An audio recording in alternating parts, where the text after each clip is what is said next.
My channel. আমি পূজা। আশা করি তোমরা সবাই খুব ভালো আছো, সুস্থ আছো।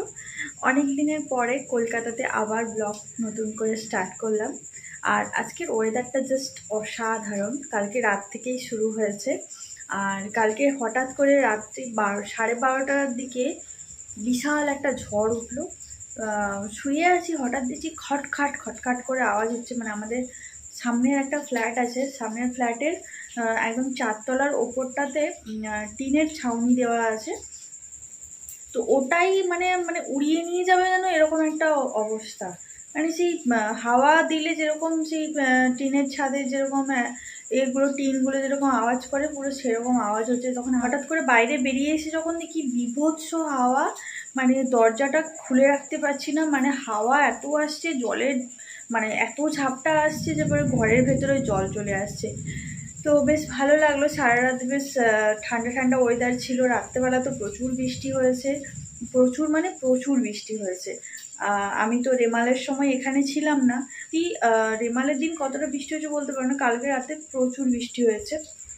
হ্যাঁ, এখন সকাল থেকে উঠেও দেখতে পাচ্ছি ওয়েদারটা দারুণ, ঠিক আছে? সেই লেভেলের ওয়েদার, এত সুন্দর ওয়েদার, মানে কি বলবো। বেশ সকাল সকাল উঠে এরকম একটা ওয়েদার দেখলে না জাস্ট মনটা না ভরে যায়। মানে যা আজকে সেই ঝড়ের পর থেকে, ঝড়ের একদিন পর থেকে যা গরমটা দিয়েছিল, মানে সহ্য করা যাচ্ছিল না। না রোদ বেরোচ্ছিল, না হাওয়া হচ্ছিল, না কিছু। মানে সে একটা প্যাচপ্যাচে গুমসানি গরম। তো মোটামুটি সেটার হাত থেকে একটু রেহাই পাওয়া গেল। বৃষ্টিটা হচ্ছে, বৃষ্টিটা কন্টিনিউ কদিন হবে সেটাই একটা ব্যাপার। আর আজকে ভাবলাম যে চলো এখন থেকে একটু ব্লগটা স্টার্ট করি। তো আমি ঘুম থেকে উঠে পড়েছি, উঠে ব্রাশ করা হয়ে গেছে আমার। ব্রাশ করে ফ্রেশ হয়ে নিলাম। এবারে একটু সকালে তোমাদের দাদাভাইয়ের ব্রেকফাস্ট বানাবো। আর কালকে আমাকে রাতেই বলে রেখেছিলো আজকে একটু চাউমিন খাবে, কারণ যেহেতু কালকে বৃষ্টি হয়েছে। তো আমাকে বললো যে আজকে রাতে তো বৃষ্টি হয়েছে, কালকে সকালে ঠান্ডা ঠান্ডা ওয়েদার থাকবে, তো তুমি সকালবেলা আমাকে একটু চাউমিন করে দেবে। তো এখন আমি চাউমিন বানাবো। তো তোমরা চলো ব্লগটা কন্টিনিউ দেখতে থাকো। কেন একা একা এই সুন্দর ওয়েদারটা উপভোগ করব, তোমরাও উপভোগ করো এত সুন্দর ওয়েদার। দেখো, মেঘলা মেঘলা আকাশ, 6:30টার বেশি হয়ে গেছে, কিন্তু মানে আকাশটা দেখো। আমার তো বেশ ভালো লাগে, বৃষ্টি হলে আমার বেশ ভালো লাগে। মানে এই গরমের থেকে না বৃষ্টিটা অনেক বেশি শান্তির, অনেক বেশি আরামদায়ক। শান্তিতে একটু থাকা যায়, এই প্যাচপ্যাচানি গরম থেকে, ঘাম থেকে মুক্তি পাওয়া যায়।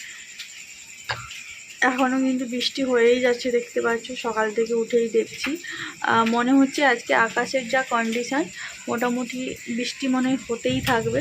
তো চলো। আর মেঘ দেখতে পাচ্ছ কেমন গুড়গুড় গুড়গুড় করছে। কালকে রাতে প্রচণ্ড বাজ পড়েছিল। বাজ পড়লে না আমার প্রচুর ভয় লাগে। তো চলো এখন একটু রান্না বান্না করি। দেখতেই পাচ্ছ রান্নাঘরে চলে এসেছি। আর রান্নাঘরে এসে এই যে দেখতে পাচ্ছ ছোট ছোট ম্যাগি প্যাকেটের মতো চাউমিনের প্যাকেটগুলো কেটে নিচ্ছি।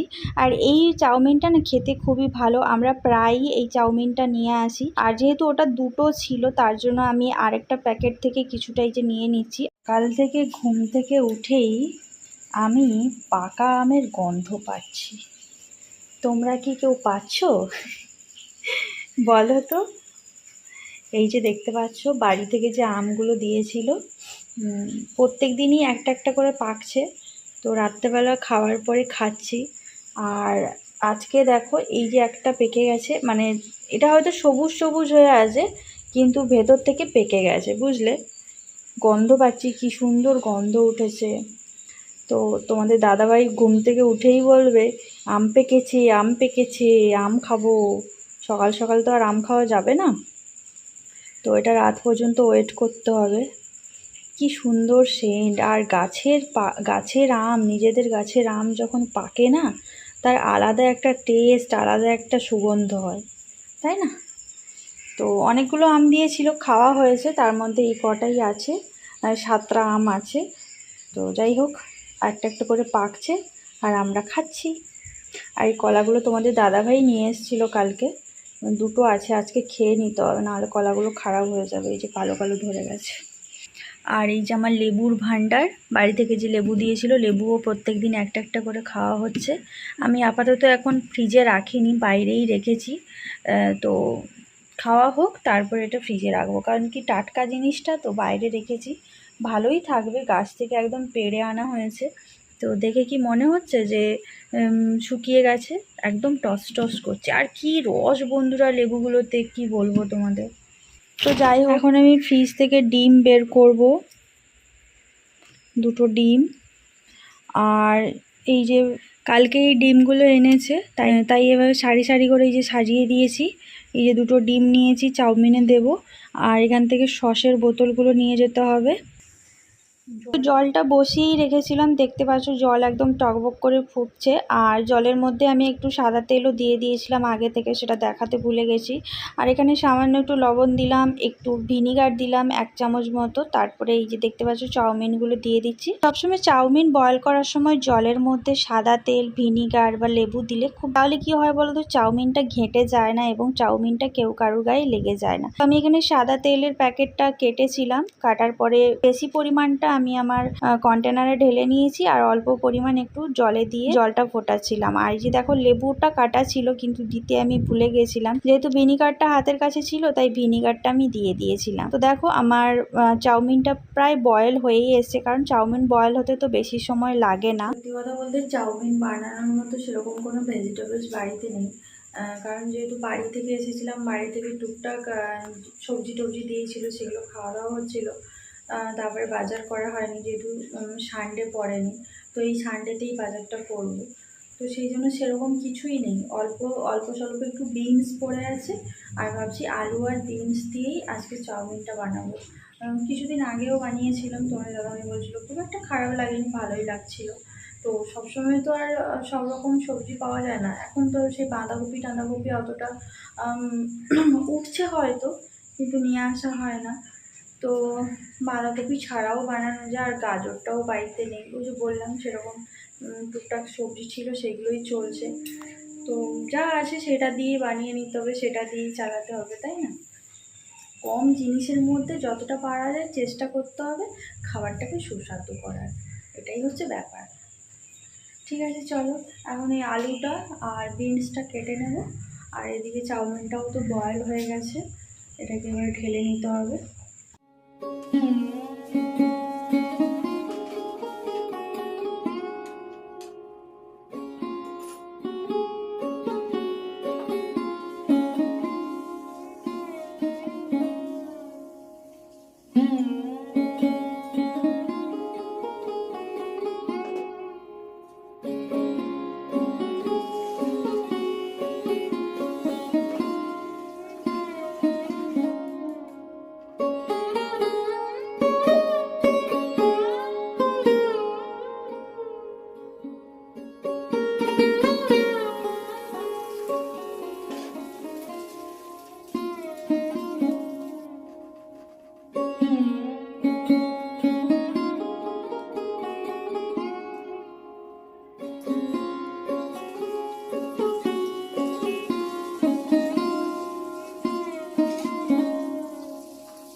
বন্ধুরা আবার বৃষ্টিটা বেড়েছে, হাওয়াটাও প্রচুর হচ্ছে, এই যে দেখতে পাচ্ছ কি অবস্থা, বৃষ্টি হচ্ছে। সকাল থেকে হালকা হালকা পড়ছিল, এখন বিশাল জোরে হচ্ছে, হাওয়াটা প্রচুর দিচ্ছে, বেশ ওয়েদারটা দারুণ হয়ে গেছে। আর যাই দেখি আমার প্রতিদেবকে, ক্যামেরাটা কেন জানি না বিশাল ঘোলা হয়ে গেছে। আসো না, উঠে পড়ো, কি গো, ওঠো, 7:30 বেজে গেছে, বৃষ্টি পড়ে যাচ্ছে। তো যাই হোক, ওকে ডেকে গেলাম, ওঠেনি এখনো। আর আমার না ক্যামেরাটাতে ক্যামেরাটা মানে জল ঢুকেছে না ঘাম ঢুকেছে বুঝতে পারছি না, কেমন একটা ভিডিওটা ব্যাক ক্যামেরা করলে হেজি হেজি হয়ে যাচ্ছে পুরো একদম, মানে এমন হয়ে গেছে ক্যামেরাতে, মনে হয় জল পড়ে গেছে, মনে হচ্ছে ঘাম টাম ঢুকেছে না কি জানি, বুঝতে পারছি না। 3টে ক্যামেরার মধ্যে একটা ক্যামেরাতে দেখছি পুরো একদম সেই ঘাম যেরকম হয় পুরো সেরকম হয়ে গেছে।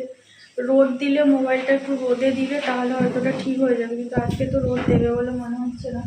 দেখো এত হাওয়া দিচ্ছে, আমার সব জিনিসপত্র পড়ে যাচ্ছে। এই যে দেখতে পাচ্ছ আমার চাউমিন হয়ে গেছে, একদম সিম্পল আলু চাউমিন যেটার আমি নাম দিয়েছি। অবশ্য খেতে কিন্তু ভালো হয়, আলু দিয়ে চাউমিন করবে দেখবে খেতে খুব ভালো হয়। পেঁয়াজ দিয়েছি, কাঁচা লঙ্কা কুচি দিয়েছি, আর এই যে সবুজ সবুজগুলো দেখতে পাচ্ছ এর মধ্যে কাঁচা লঙ্কাও আছে, কম আছে, আর একটু একটু বিনস আছে, তো দিয়ে চাউমিনটা বানালাম। তোমরাও একদিন বানিয়ে খেও, দেখবে ভালো লাগে। সবসময় চাইনিজ প্রসেসে না বানিয়ে নিজেদের বাঙালি প্রসেসেও কিছু কিছু খাবার বানালে মনে হয় টেস্টি হয়। বাঙালি তো যে কোনো জায়গাতে যে কোনো তরকারি বা যে কোনো খাবারে আলু পড়লেই মোটামুটি ভালো লাগে। আলু দিয়ে ভালোই লাগে, খুব একটা খারাপ লাগে না। তো চলো, প্রায় হয়েই এসছে, এবার আমি চাটা বসাবো। দেখো কত ঝরঝরে হয়েছে। চলো, চাউমিন দিয়ে বেশি জ্ঞান না দেওয়াই ভালো। আমি বেশি জ্ঞান দিলে যারা চাইনিজ মানুষজন আছে তারাই আমাকে উল্টে গাল দেবে। কি বেরিয়েছে তো মনে হচ্ছে না যেন পোলতার। এমনিতে আমার ফোনটা প্রবলেম হয়েছে, তারপরে আবার এই আবার ব্লার করে দিচ্ছে। তো আজকে একটু ঠান্ডা পড়েছে, যার কারণে একটু চা খেতে ইচ্ছে করেছে।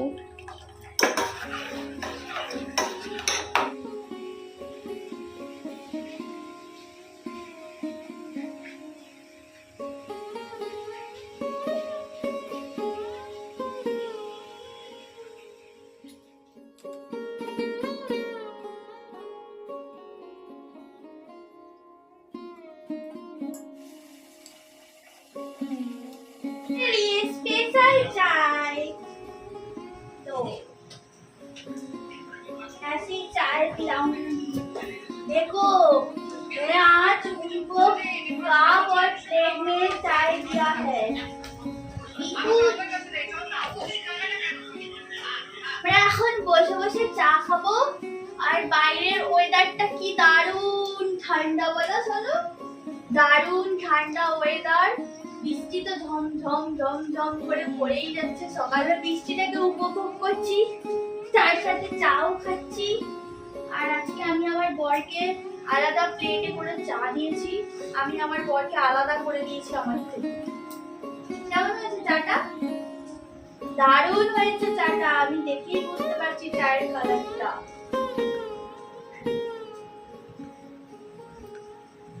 তো আমরা চা খেতে থাকি, তোমরা ভিডিওটা কন্টিনিউ দেখতে থাকো আর সাথে থাকো। আমি তোমাদের সাথে এখন বেশি কথা বলতে পারবো না, কারণ আমার এই বরটা সারাক্ষণ খালি শুধু মোবাইল নিয়ে খালি কি করে, শুধু বাইরের নয়েজ চলে আসছে, কপিরাইট ক্লেম দিয়ে দেবে আমার ভিডিওতে। দেখো বন্ধুরা আমার চাটা কেমন হয়েছে, তোমরা খালি শুধু একবার কমেন্ট করে আমাকে জানিও। এই জন্য এই শর্টটা খেয়ে নাও না, আমি খাবো না। কি তুমি এরকম করে বলছো কেন গো? কি বললাম আমি তোমাকে? আমি এই চায়ের শর্টটা খাই না। তো এবারে তোমরা দেখো চায়ের কালারটা দারুণ হয়েছে। আর আমি আজকে আমার বরকে এই প্লেটটাতে খেতে দিয়েছি চা। অ্যাকচুয়ালি প্লেটগুলো ইউজ হচ্ছে না, ছোট প্লেটগুলো, কত প্লেট আছে আমার, তো এগুলো তো ইউজ করতে হবে, না হলে এগুলো হবে কি করে। তাই ভাবলাম যে চলো এখন থেকে ওকে আমি আলাদা করে এরকম চা দেবো। চলো আমরা একটু চা খেয়ে নিই। চা খেতে থাকি আর একটু সুখ দুঃখে গল্প করতে থাকি। অনেকদিন হলো গল্প গুজব করা হয়নি, চা খেতে খেতে একটু চা খাই, গল্প করি। আর তোমরা চ্যানেলটাকে সাবস্ক্রাইব করো। আহা কি শান্তি। আজকে বৃষ্টি হয়েছে বলেই চাটা করেছি, গরম হলে একদমই চা করতাম না। গরম হলে আমাদের একটাই জিনিস চলে, সেটা হচ্ছে লেবুর শরবত। দেখতেই পেয়েছো বাড়ি থেকে কত লেবু দিয়েছে আমাদেরকে। আবার যখন আমি বাড়ি যাবো আবার লেবু তুলে নিয়ে আসবো, অনেক লেবু হয়েছে বাড়িতে।